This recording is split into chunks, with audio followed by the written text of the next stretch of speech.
Hello there and welcome back to Build with the Boys. It's time for a weekly catch-up. It's been madness. So we go from that, like I said, feast or famine where we have nothing to do, then all of a sudden we got loads to do.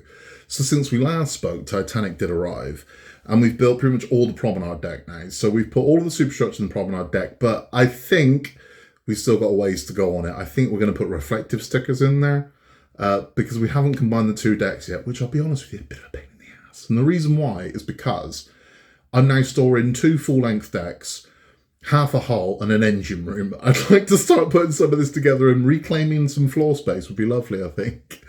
The other thing we had the Infinity Gauntlet turn up, and we've been building pure thumb, and oh my god, is this a big thumb. So here is the thumb of the Infinity Gauntlet. I mean, it looks a little bit rude, but it's the thumb of the Infinity Gauntlet, and my god, is it big. But just everything about the Infinity Gauntlet is humongous. I mean, I can kind of show you how this goes, because we can see where this is going to attach to. So the thumb is going to attach to the hand like so, but my god, is this thing huge. But we love doing it. It wasn't particularly, this is a weird build as well. This is a weird structure. Getting this to go together just doesn't look like how you think it would, but it does. I mean, so stick with it if you're fighting away with that one. It's a tough one. In the big news for our channel this week, we crossed the 2,000 mark, and we now have 2,000 subscribers to the channel, which the kids recorded a thank you video. And honestly, from the bottom of my heart, thank you so much. As I said, we never thought that this would this would grow the way it has. And I mean, it's not, I'm sure people looking at this might be sniffing at it. 2,000 is massive for us. We're not Mr. Beast, and we're never going to be. We're a very niche channel.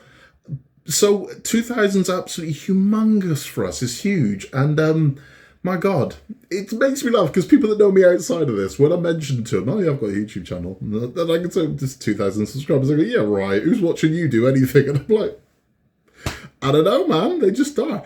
But what I love about our community, about the regular viewers of the channel, is how approachable everyone is. There's no kind of animosity or anything like that. And I love the fact that everyone feels free, that they can contact me through email, and we chat, and you know who you are. We have regular conversations, a lot of us. And you're always welcome. Whenever I say you can contact us, you can contact us. The one thing I get, and I've mentioned this before, most of my emails start with sorry to bother you. You're never bothering me. I love hearing from you. You're never bothering me. We are amassing pictures at the moment of work. So not just of work that people are doing, of collections that people have as well. And we're going to be doing some videos focusing specifically on you, on the things you collect and whatnot, because we all have our little curio shelves. And it's nice to go, this is what I got, this is what I'm about, this is what I'm into. And we're happy to share that and show everyone, you know, whatever your collection is, we're happy to share it and show it. And whatever work you're doing, so if you're modifying something, if you've built something, we'd love to show it, and people love to see it as well. So send them in, man. Send them in. Send them to buildwiththeboys@outlook.com, and we will feature them on the channel. In modelling news, we have got some news, and it is for our friends down under, our friends in Australia, that you will now be able to get this. So the Batmobile tumbler is going to be available in Australia. Now, at the moment, I believe that if you try to get onto it, it just takes you to the British site. Now, that tells me one of two things. Either one, the site hasn't gone live yet, or there's a glitch that's doing that, but it is going to very soon. Or that this isn't going to be a subscription model, you're able to get it from news agents. I don't know yet. As soon as I've got the information, I'll give it to you. But it is 100% being launched in Australia. And it is going to be $21.99 Australian dollars per issue. I've no idea what that is in British money, but it's $21.99 per issue, Australian. It's 120 issues. We have got a video on the channel from back in December, I think, if you go digging for it, that gives you all the blurb, exactly how the subscription works, how many you'll get, what the premium offers are, and you can learn it all there. We have had 22 build videos of the tumbler up on the channel so far. And it is a dream. It's really nice to build. Now, it has had some negatives, some negative comments to it. Not from me, I'm enjoying it, but there have been one or two issues that are a little bit lean when it comes to what you get to do. But look, it's a part work, so it doesn't matter what it is. There are going to be some issues, that just aren't very in depth, and there are going to be others that you are going to be pulling your hair out over because there's so much to do. But in the initials, so we build the front of the tumbler to begin with. So we build the front wheels, we build the steering arms, we put a bulkhead in, and then we sort of move away from it and we focus mainly on the cockpit. So we're building chairs. Now it does take 4 issues to build one chair. So we built the driver's chair, moving on to the passenger chair at the moment. But once that's done, that's done. Okay, so this is the way you got to look at it, rather than be like, oh, we need another chair. There's only 2 chairs. Once they're done, they're done. You're going to move on to everything else then. So fun stuff's coming, isn't it? So at some point, you're going to be building afterburners. You're going to be building massive rear wheels. You're going to have all that body shell. You're going to have a chassis. You're going to have an engine. All these fun things are coming. But you got to do the work, man. That's just the way it is. That's how part work works. It's not all going to be sexy pieces every week. It's just not. That's not the economics of this. So you've got to, you got to do what you got to do. You got to earn your stripes in the part work world. I can't remember if we did Ecto1 before we last spoke. If we didn't, we did Ecto1 as well. So Ecto1 finally arrived from fan home, and I'm so happy. I'm so happy that is moving again, because I am now even closer to the end. I used to be 6 pieces away from the finish. I'm now just 2 pieces away from the finish. And it's going to be emotional when we do, when we finish Ecto1, because something I haven't told anyone, is how this came to be. So why this channel exists, and why Ecto1 is such a big deal to us. In January of 2020, before the pandemic, we were hearing rumblings of the pandemic in China, but it hadn't actually arrived on the shores of the UK. But in January of 2020, I was made redundant for a job I'd been in for a very long time. Sucked, right? Anyone that's ever gone through a redundancy knows what I'm talking about. You haven't done anything wrong, but somehow you lose your job. It sucks. And Oscar at the time would have been 9 years old. And because I'm now out of work, I was walking him to school. Now, I say out of work, I was on gardening leave, which is a nice way of saying we don't want you messing around whilst, so we'll just pay you to sit at home. That's what I was on. I was on gardening leave. So I was taking the kids to school in the morning. We walked to school. Now, Oscar wasn't stupid, and he's a sensitive kid. All of a sudden, why is Dad here? He's normally gone before we wake up, or he's, and he started to worry. He started to panic, and he was, is everything okay? Are we going? I'm like, we're fine, mate. We're fine. Because we were. We ultimately were fine. But he was panicked. He was nervous. So I didn't really know what to do. I'd sort of, don't worry, and try and take his mind off it. And what I did one morning whilst he was having breakfast, I said, why don't we watch a cartoon I used to love when I was a kid? And I put this on.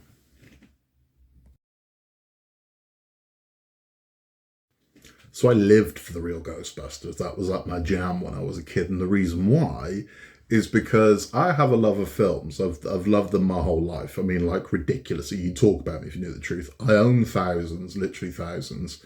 And before the pandemic, me and my buddy Ashley would hit the cinema every week. We'd go every single week. And we had kind of an unbroken run of that, of about 25 years. So I frequented the cinema a lot. And we go watch anything, whatever's new out, we go see it. So I've seen some stinkers. But where that obsession came from was Ghostbusters. And it was the first movie that the marketing really worked on me. And there was a TV show on BBC when I was really young. I would have been 4 years old, maybe 5 when this happened. And there was a TV show that I can't remember what it was called, but it wasn't the movie game. People were saying it was the movie game. No, it wasn't the movie game. It was a show where they'd play video games. They played track and field. It was 2 schools against each other. But then they'd have a round where they'd show a clip of a film. So it wasn't a film quiz, but they'd show a clip of a film. Then they'd ask questions about it. And the clip they showed was the upcoming Ghostbusters. And it was the first time I'd seen it or heard of it or anything. And the clip they showed was the clip where Venkman is standing at the end of the corridor and Slimer's at the other, and then goes herring towards him. And just as he gets there, they cut the clip. And I'm like, I have to see this movie. And this was the first time this had happened. I'm that young that I'm like, I have to see this movie. And I wouldn't shut up about it. I had to see this movie. Now, earlier in the year, my parents had got divorced, so I was very young, very little at the time, not really understanding what was going on. And I used to go and see my father on Friday afternoons. He'd pick us up after work, around about 6 o'clock, about 5 o'clock, and then he'd drop us home on a Sunday. Now, I'd seen this clip on maybe the Monday and would not shut up. I have to see Ghostbusters, and I would just nagged and nagged and nagged and nagged and nagged my mother to see Ghostbusters. I'd never asked to go and see a film before. I'd only been to the cinema 2 times before. I'd been to see Jungle Book and E.T. Played up, wouldn't shut up about it. I have to see this film. So when he came to pick us up, she went, for the love of God, please take him to see the Ghostbusters. He will not shut up about it. So if you're looking for something to do this weekend, take him to see Ghostbusters. And to his credit, my father, who we no longer talk, we don't have a relationship anymore, but this is when we did, he took me opening night to see Ghostbusters. And I can remember it being winter. I can remember it must have been December, it must have been Christmas. I remember the lights being on. I remember being taken to see Ghostbusters. It was dark, so it would have been late. It would have been about 6 o'clock, but it was dark. Go and see Ghostbusters, and it's scaring the ever-living crap out of me. That opening scene with the librarian and get her terrified, right? So it scared the life out of me, but I didn't flinch. Right? I watched the whole movie and I absolutely loved it. As terrified as I was, I loved it. And it stuck with me. And that was it. So I was hooked on Ghostbusters ever since. So when the kid's going through a bad time, I'm thinking I need to call on Ghostbusters again, because I was going through a horrible time when I was that age. And Ghostbusters was a beautiful distraction. And I needed a beautiful distraction for the kid. So I showed him the real Ghostbusters and he loved it. And then around about the same time, bizarrely, Eagle Moss started advertising Build the Ecto1. So at the same time, we were trying to get the kids to do his 11 plus homework on a Sunday. It was extra work because we were vetting him for the 11 plus. More on that another day. But he wouldn't do it. I don't want it. It's Sunday. Why am I doing schoolwork? Like 9 years old, I'm not interested in this. So I've came up with a plan. I'm like, right, tell you what, I've seen this model. We'll buy it. If you do your homework on a Sunday, after you've done it, we'll go and build part of Ecto1. And that's what we did. And this is him building the first part of Ecto1 when he was just 9 years old. And that's what we do. And that stayed that way. I found another job and everything was great. And we were building Ecto1 in January. We were building Ecto1 in February. Everything was going great. And then we decided to turn what was at the time a computer room, which is now redundant, into our build room. And our build room was Ghostbusters themed. That was the whole thing. So the whole theme of our room was Ghostbusters. That's all it was. It looked like this.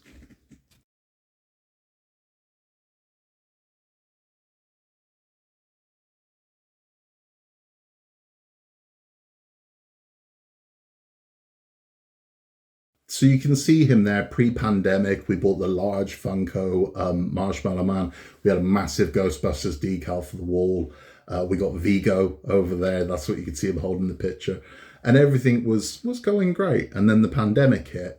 And the lovely new job I just got rid of everyone. Everyone, right? It's like if you haven't been here longer than 6 months, bam, you're all out of work. And we're all out of work.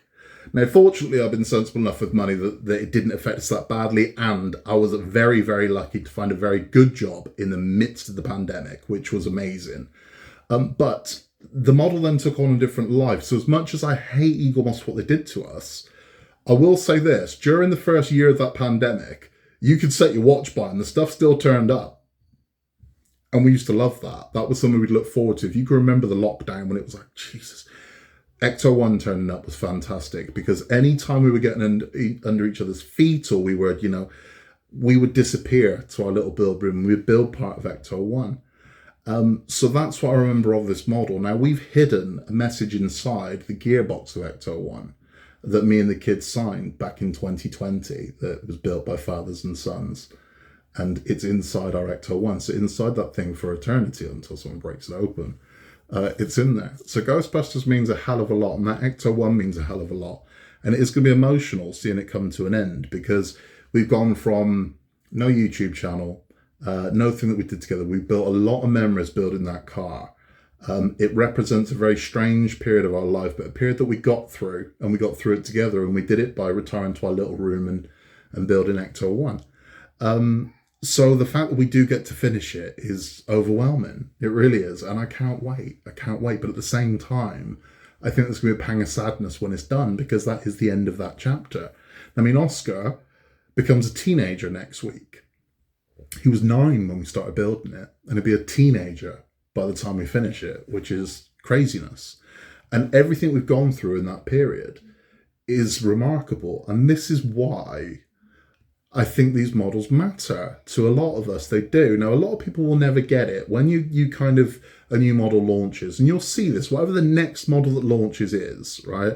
Pay attention to on the socials, because you'll see the first 100 people that comment on it, or people go, that much for that? I could buy one of those cheaper elsewhere. I could get one for 15 quid. That's what you'll get, right? Don't engage these people for the simple reason they don't get it. They don't get it. They are not our people. We are our people. They're not our people. They will never understand it, because I'm not paying that much money for an Ecto1, right? I'm not, because I walked into a store and there was one for sale for the same price. I wouldn't buy it. If there was one for half the price, I wouldn't buy it, because I'm not buying the finished thing. So once you go, I don't want it. What I want is to build it. I want something that I did, and I want to be able to build it with my children, and I want to be able to share it with all of you, and I want to make friends with people on here, and it represents a significant period of your life. So they do take a long time to build, but I'm sure you can all remember what you were doing when you started it versus when you ended it, and how much your life changes over that period. But then you've got this, what's essentially this landmark of that period of your life. And that's what Ecto1 is for us. Ecto1 represents to us the time before the pandemic, all of the pandemic, and everything we went through after. And I'll always remember that. So whenever I look at that model, I'll remember it. I won't just see Ghostbusters. I'll see Ghostbusters I always loved as a kid, that I then shared that passion with my kids. And we built this together. So be I 60, 70, 80 years old, I will always smile when I look at it, because I know what's hidden inside the gearbox, you know? And I think that's why we do these things. And people that are building a Disney Dolls house, I know a lot of people have been speaking to, they're building it for granddaughters or their daughter or their niece or whoever it is. You build it with love. Now they'll remember that. They'll remember that they had this beautiful doll's house that they played with and loved when they were kids, and hopefully they'll hold on to it. And when they're an adult, maybe they'll give it to their kids, and the story will be, my uncle built this for me. My dad built this for me. My mum built this for me. My granny built this for me. And isn't that a beautiful thing? Isn't that a beautiful thing? And this is where it is. This is why we do what we do. This is why we pay what we pay. And this is why we do what we do, because we love these models. Do we not? Is that not what this is about? It's not the destination that we're paying for. It's the journey. And that's how I always justify these things. So never argue with I could get one of those for half price. Well, go get it then, mate. Go get it then, mate. You don't get it. You'll never get it. You ain't one of us. You won't get it. But, that's the way I see this. That's the way I do. Anyway, that's why Ecto1 is very important to us. We do have more coming up on the channel. So speaking of Disney Doll's House, we have got the next 4 of Disney Doll's House arriving this week. The next 6 of the tumbler will be arriving next week. So it's all full steam ahead. It really is. Now, I've seen some of you saying about you've been charged for your DB5. Yeah, you will. That's how that works. So once you signed up for it, you'll pay for it. But I mean, it's basically reserved. You're not going to pay again. You pay for your first pack. You'll get it when it ships, and it's not going to ship until October. And that's the way it is. But you signed up for it. Don't worry about it. You're okay. Now, for those of you who've never built an Agora model before, the good thing about Agora is once you've built one Agora model, when you subscribe to your next Agora model, you'll get your first pack for free. It's part of the Agora Club. Once you've built one model, you go up a level. Once you've built 2 models to Agora, you go up another level. And you'll get discounts on things and all kinds of things like that. So if you are new to Agora, it's an experience, man, because I loved those massive packs. So when I was doing Route Maps through Agora, you get so much turned up in a pack. Beautiful. So you're going to love it. You're going to love it. I really want to build the DB5. I don't know if I'm going to, though, because I've got to select what I build and when I build it. Now, when Ecto1 ends, that leaves a gap. So I've got my budget and I've got my kind of what I can do. That gap is going to be filled by the Lancaster Bomber. That's a dream build. So that is 100% what is replacing Ecto1. Whether or not I can justify doing another one, if I can, I will do the DB5. I want to do the DB5, like really badly. I want to do the Millennium Falcon as well. But I have to be realistic. I just do. I can't keep buying these things. Which brings me to the other thing. So I get contacted quite a lot for paid promotions. I've mentioned this before. Would you do this? Would you smile and wave this at the camera? And I'm like, no. Most of the time, right? I've never done one. We have been sent something for us to review, which will be coming up tomorrow, but we haven't been paid to do it. It's a very chill company that's kind of said, look, if you don't like it, make the video and say you don't like it. It's fine. They're trying to learn, which is like, okay. So I'm like, yeah, I'm happy to do that. So we're not being paid anything to do it. But it's that thing now where I'm kind of like, right, do I take the opportunity of someone saying, can you promote this for us? If it means I can then do the DB5 on the channel, is it worth, hawking something once to go, okay, well, now I can do the DB5? Possibly. I don't know. It's a conundrum. It's a weird kind of problem I never thought I'd have, because, as I said, I never thought our channel would grow the way it has. And again, thank you to all of you that have supported us. Thank you to everyone that supported us at the beginning, because we had like 9 subscribers, but they supported us, man. They did, and God bless them. And a lot of them still around now, which is remarkable.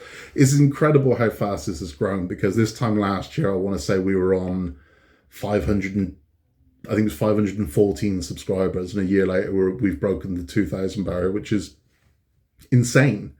We never expected that. We just didn't. So thank you. Thanks to all of you for supporting us. It really is. It's genuinely humbling. It really is. And I've said before, I mean, I've just told you why I do some of these things. But again, for your mental health, for your well-being, for your kind of, this is huge. This is just taking time out and being in the zone with something, being away from your thoughts. If you have negative thoughts or anything like that, just being able to lock into something is huge. So if you're not building one of these, I recommend it.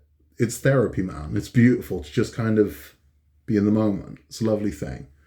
And it's why, I mean, I toyed with not doing the Lancaster on the channel, to just have it where I don't have to make a video of it. I can just be in the moment. But I want to share the Lancaster with you at the same time. I'm like, I want to be building it with people, and that's it. So I'm not just building it for you to go, this is how you do it. This is how I did it. How you doing it? That's kind of how I want to present this, where it's like, okay, we're building this together. It's not me doing it and telling you how to do it. This is how I did it. You tell me what you did differently. I'm always open to critique as well. When people say to me, okay, well, if you did this, you'd find it easier. Bring it on. Love that, because it all helps, man. It all helps. And someone always comes up with a way, whatever the model is, someone always goes, you know what, if you do this, it makes it so much easier. And I love it when that happens. Alan Palmer, who's a friend of the channel, has got an amazing fix for this section of the Infinity Gauntlet. Now, I've not done it yet, but you can see 2 things, right? When I light this up, now, I can't put a filter over this, but you might be seeing a brilliant yellow light. When I look at it, I see a white light coming from that. The other thing you see, and you can definitely see this on camera, is kind of a green hue. But this is a yellow stone. So the green is bothering me. And the reason why there's green there is because there's a massive microchip underneath there. It's green.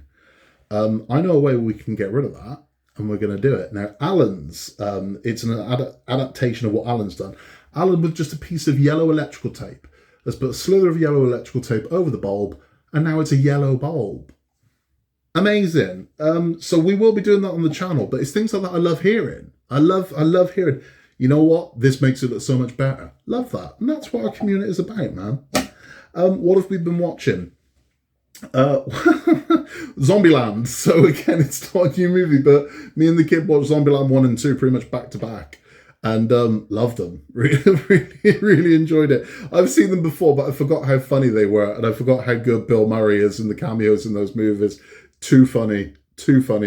But we really enjoyed that. We've also been continuing with From. If you haven't seen From, it's a show that it's on Sky at the moment.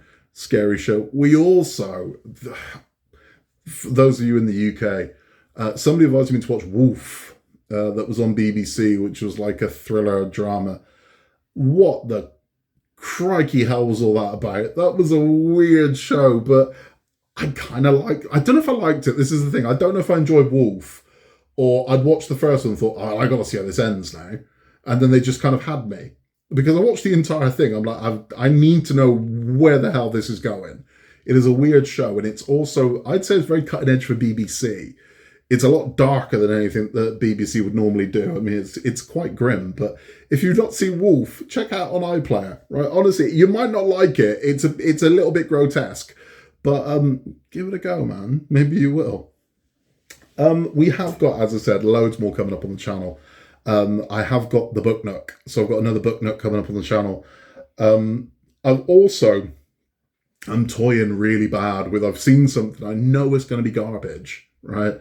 But you know, when you see like things on Wish and things like that, I've seen a book nook on one of these. I'm thinking, that ain't a known brand, right? So I'm thinking it might be garbage, but I think I'm going to take a risk because it's something I really like. Now, it's not licensed product, but it's a Disney thing, but it's not licensed at all, right? But they've just sort of skirted around what it's called. When you see it, you'll know what I'm talking about, but it is a book nook. And I thought, I'm going to take the risk. So if it sucks, we can do it. And I could just go, you know what, this sucks. Don't buy this, avoid it, right? But if it's great, well, we found a gold mine, believe me. So we'll see how that pans out. I'm not expecting it to go well, but who knows? Who knows? I mean, there was a time when I didn't trust Row Life or Roker. I'm like, that looks dodgy. Now I swear by them. I think they're absolutely fantastic.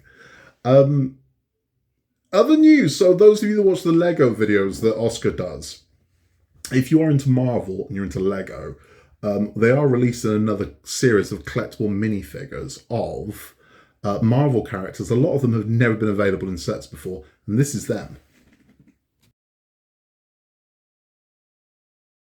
So loads to choose from there. You got the Wolverine, you got Storm, you got Werewolf by Night, you got Goliath, you got just so many beasts, so many characters that haven't appeared in Lego before. Now, me and Oscar have made this a dark art where we can literally pick the bag up and go, I know what that one is, I know what that one is, and never get duplicates, right? We are the kings of the feel bag, right? We never get duplicates. He's currently getting the Disney minifigs. We haven't got a single duplicate. We go in, we go, yep, that's Pinocchio. Yep, that's Evil Queen. Yep, that's Queen of Hearts. Yep, that's Cruella de Vil. That's how we do. Now, Lego have clearly cottoned on to this. Now, they claim that they've done something because it's more environmentally friendly. Lies. But this is what they have done with the new minifigure series, and this is how every minifigure series will be from now on.